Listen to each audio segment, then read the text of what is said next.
You asked, how to divide 33,333 by 100 using the long division method. 3 is too small. 33 is too small. Use 333. 333 divided by 100 equals 3. 3 times 100 equals 300.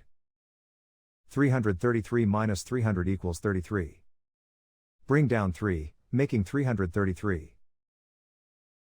333 divided by 100 equals 3. 3 times 100 equals 300. 333 minus 300 equals 33.